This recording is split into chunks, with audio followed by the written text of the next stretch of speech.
vídeo aqui é uma ponte entre o momento que nós estamos vivendo e um futuro disruptivo que vai aparecer agora nos próximos meses.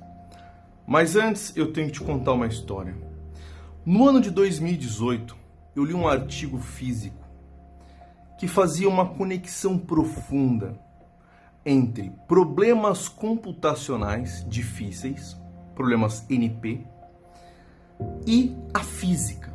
Transformar um problema, por exemplo, de quebrar uma senha de um aplicativo ou de um banco, em descobrir a energia de um sistema. Essa conexão poderia passar simplesmente como uma curiosidade. Você olhar um problema do mundo real e transformar ele num problema físico. Acontece que de 2018 para cá, a computação quântica está acontecendo. E a computação quântica é uma realidade. Eu acesso computadores quânticos todos os dias. Eu acesso o IBM Quantum Computing todos os dias. E eu programo nesses computadores. E o incrível é que esse paper que eu li em 2018 agora encontrou um ambiente favorável para que a gente comece a fazer essas conexões. E qual a vantagem que você tem ao conectar problemas do mundo real com problemas atômicos, problemas físicos, problemas de energia? A vantagem é que agora nós temos a computação quântica. E a computação quântica, ela consegue resolver uma série de problemas de uma maneira muito mais vantajosa. Por exemplo, suponha que você queira descobrir aonde mora uma pessoa numa rua. A computação clássica, ela daria um algoritmo que seria: bata na porta de todas as pessoas, uma por uma, e descubra se a pessoa que você está procurando mora nessa casa.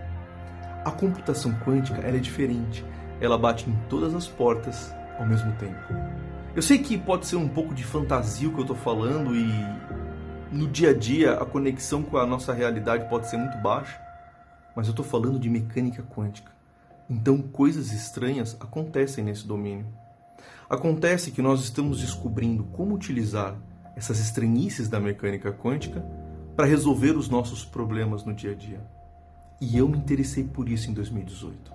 Em particular, tinha algo que me chamava a atenção. Eu estava no mercado financeiro e sabia a dificuldade que era você montar uma carteira de investimentos que fosse rentável, que fosse segura.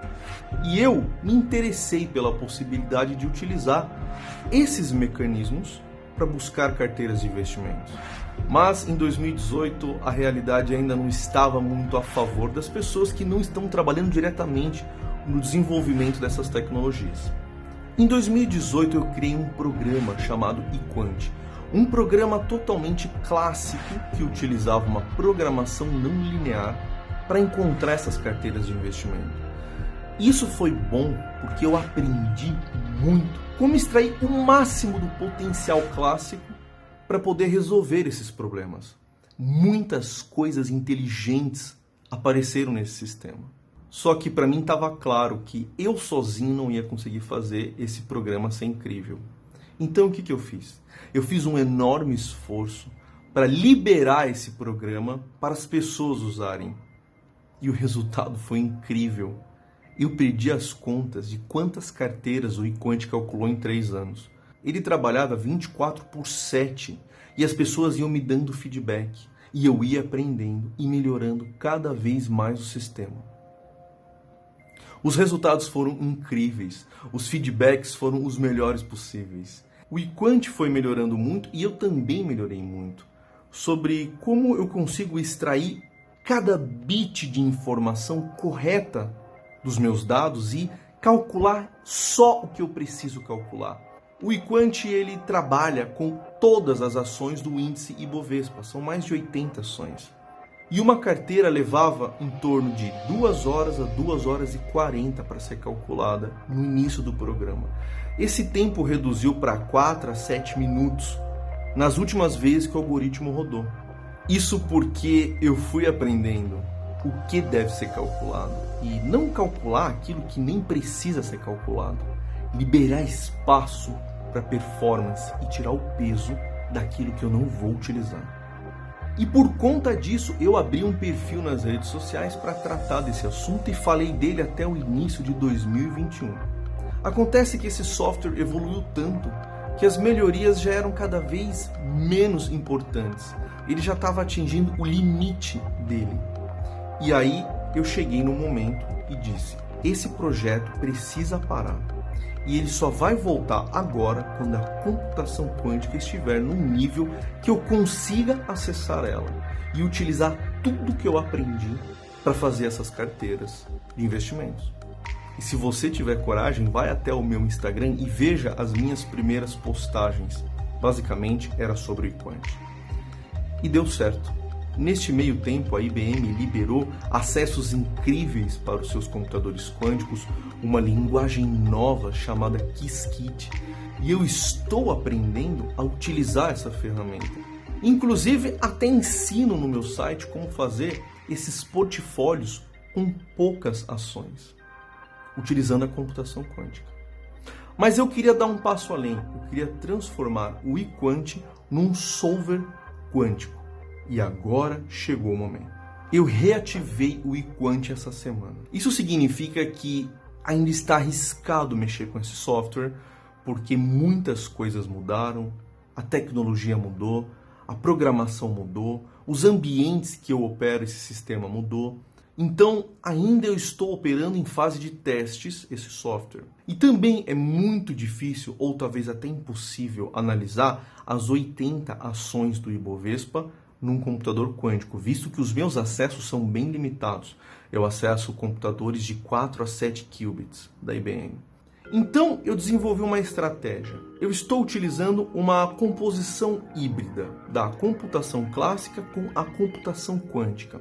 E tudo que eu aprendi no passado está sendo levado em consideração. Por exemplo, algo muito interessante e importante que eu descobri com o eQuant no passado, que alguns ativos que estão muito bonitos na estatística, tem que tomar cuidado com eles. Na estatística do eQuant, esses ativos podem estar sofrendo uma componente maior de especulação.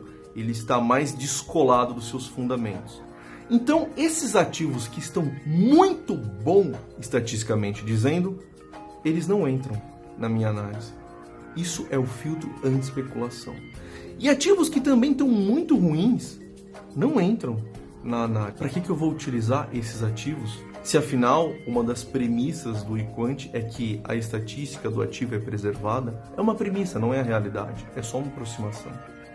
Só com isso eu já cortei muitos galhos dessa árvore de análise, de ativos muito bons, incríveis, e ativos muito ruins. E eu fico com o tronco dessa árvore. E nesse tronco, se sobrar N ações, N-1 ações eu vou rodar numa computação clássica.